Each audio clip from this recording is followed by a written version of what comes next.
अस्सलाम वालेकुम once again जी। मेरा नाम मोहसिन अकरम है। आप देख रहे हैं अल करम स्कूल ऑफ थॉट पे ये वीडियो। सॉरी कुछ वीडियोस लेट हो गई एक दो दिन क्योंकि मुझे कुछ बुखार जैसा हो गया, गला ख़राब, शायद सीजनल चेंजिंग की वजह से हुआ है। हमारा सोशियोलॉजी पे हम पहुँचे हैं। हमारा आज का पहला जो शॉर्ट क्वेश्चन है, ये MCQs है, वो ये है कि क्रिज्मेटिक जो लीडर्स होते हैं वो बिल्ड करते हैं आप फॉलोइंग, एक फॉलोइंग बेस वो लोग बिल्ड कर लेते हैं।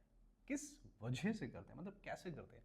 क्या वो अथॉरिटी की वजह से ये फॉलोइंग बिल्ड करते हैं, या रैशनल आर्ग्यूमेंट्स की वजह से, या फिर पर्सनल क्वालिटीज़ की वजह से? तो राइट आंसर इज वो लोग पर्सनल क्वालिटीज़ की वजह से ये जो फॉलोइंग बेस है ना, इसको बिल्ड करता है। सिगमंड फ्रूड ने ही saw self and societies in basic conflict. माशरा और इंसान की ज़ात, इसके अंदर सिगमंड फ्रूड ने एक बहुत बेसिक पाया था, कॉन्फ्लिक्ट, तजाद पाया था। नॉट इन हार्मनी, कि ये आपस में एक दूसरे के साथ हम आहंग नहीं है। मुआशरा कुछ और कहता है और इंसान का अंदर कुछ और कहता है, वो ये कह रहा है।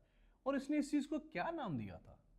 ही नेम दिस सेल्फ एज, उसको इस सेल्फ को उसने एंटी सोशल सेल्फ बोला था, जो कि मुआशरे के खिलाफ होती है उस सेल्फ को। Which was the earliest example of an international organisation. कौन सी है सबसे पहली या बुनियादी जानी जाने वाली मिसाल इन बैनुल अक़वामी तंजीम की? तो वो है द हैंसिएटिक लीग।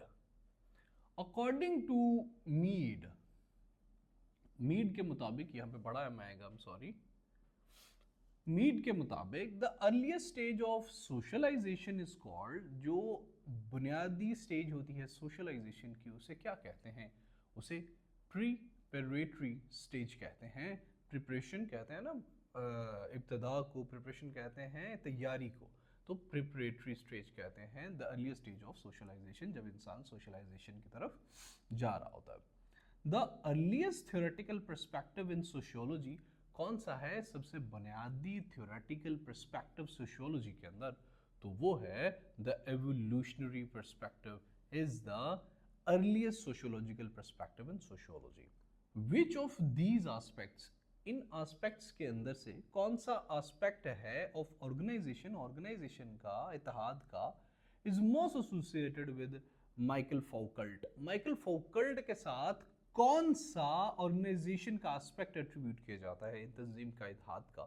तो वो ब्यूरोक्रेसी जो होती है ना, ब्यूरोक्रेसी जिसे हम कहते हैं, उसको, उस एस्पेक्ट ऑफ ऑर्गेनाइजेशन को माइकल फौकल्ट के साथ एट्रीब्यूट किया जाता है। रिलीजियस इकोनॉमी, और ये ऊपर वाला थोड़ा इंपॉर्टेंट है, ये देख लीजिएगा जरा। Religious economy argues that religion can be fruitfully understood as organization in competition with one another for followers. These aspects of social life that have to do with the order, वो aspect माशरती ज़िंदगी के जिनको deal करना पड़ता है order के साथ, stability के साथ, सोशल ऑर्गेनाइजेशन के साथ, that allows societies and groups to hold together and endure are called, उनको सोशल स्टैटिस्टिक्स कहते हैं। चार प्रिंसिपल्स कौन से हैं मैकडोनल्डाइजेशन के? वो हैं एफिशिएंसी, कैलकुलेबिलिटी और यूनिफॉर्मिटी एंड ऑटोमेशन। ये चार प्रिंसिपल्स हैं इंटरनेशनल जो बड़ी ऑर्गेनाइजेशंस हैं उनके, या मैकडोनल्डाइजेशन के।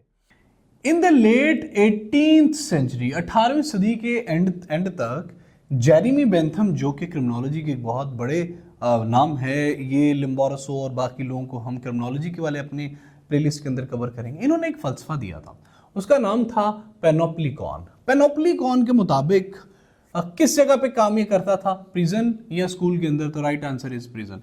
दोस्तों अब ये फलसफा थोड़ा देख लेते हैं।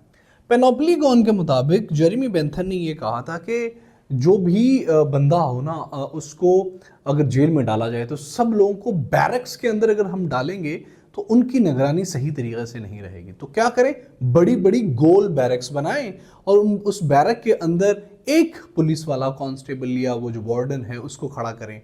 वो सब पे गोल बैरक होने की वजह से दरमियान में उसको खड़ा करें, वो सबको नजर रख पाएगा. This was panopticon theory by the Jeremy Bentham to for the good ward and watch for the prisoners. According to Max Weber के मुताबिक, which is potentially serious problem with the advance of modern bureaucracies. Max Weber के मुताबिक क्या है सब potentially serious issue advance modern bureaucracies के अंदर?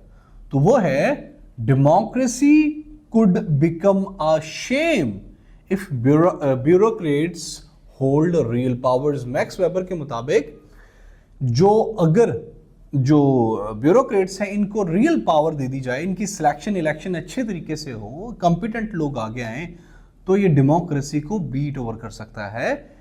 इतनी अच्छी गवर्नेंस ये लोग करेंगे. Which concept has the work of Robert Putnam help to popularize in the social scheme? That concept is social capital. Who thought that within organization there exists an iron law of oligarchy? Oligarchy कहते हैं चंद लोगों की हुकूमत. एक किसका फलसफा है कि organisation के अंदर एक बहुत आयरन लॉ है, एक बहुत मजबूत और पुराना कानून है चंद लोगों की हुकूमत का. तो रॉबर्ट माइकल का ये सोचना है. रॉबर्ट माइकल ये कहते हैं कि हर एक ऑर्गेनाइजेशन के अंदर चंद लोग, ओलिगार्की होती है, चंद लोगों की हुकूमत ही चल रही होती है शुरू से लेकर आखिर तक. Which pioneer of sociology first directed researchers to the significance of bureaucratic structure? कौन से वो pioneer बेसिक सोशियोलॉजिस्ट थे जिन्होंने डायरेक्ट किया था रिसर्चर्स को कि अहमियत है ब्यूरोक्रेटिक स्ट्रक्चर की, कि ब्यूरोक्रेसी का स्ट्रक्चर कैसा होना चाहिए, रहना चाहिए? तो वो मैक्स वेबर थे. The destructive consequences of tensions between in groups and out groups. In groups और आउट ग्रुप्स के दरमियान डिस्ट्रक्टिव कॉन्सिक्वेंसेज, तबाहकुन कॉन्सिक्वेंसेज हो सकते हैं. इस चीज को किन थ्योरिस्ट ने इस चीज को फोकस किया था? कॉन्फ्लिक्ट थ्योरिस्ट ने इस चीज को फोकस किया था कि जो इन ग्रुप्स और आउट ग्रुप्स हैं उनके दरमियान जो कॉन्सिक्वेंसेज हैं वो डिस्ट्रक्टिव हो सकते हैं, तबाहकुन हो सकते हैं. Close friends who have known each other since childhood would be an example of primary group. जो ऐसे दोस्त जो बचपन से एक दूसरे को जानते हों, that would be the example of primary groups. ये सोशियोलॉजी के अंदर ग्रुप्स हैं. सेकेंडरी ग्रुप्स वो होते हैं, सेकेंडरी ग्रुप्स देख लें. Groups often emerge in the workplace. ठीक है, प्राइमरी ये है चाइल्डहुड के, और सेकेंडरी ग्रुप्स वो हैं जो कि often emerge in the workplace among those who share special work understandings about their occupation. उनको सेकेंडरी ग्रुप कहते हैं. अच्छा दोस्तों, एक बहुत अहम ये कॉन्सेप्ट है डिवीजन लेबर का इसके अंदर, सोशियोलॉजी के अंदर. इसमें वो ये कहता है कि the person who is good into a thing ना, ही शुड और she should do that very thing instead of other person doing that thing.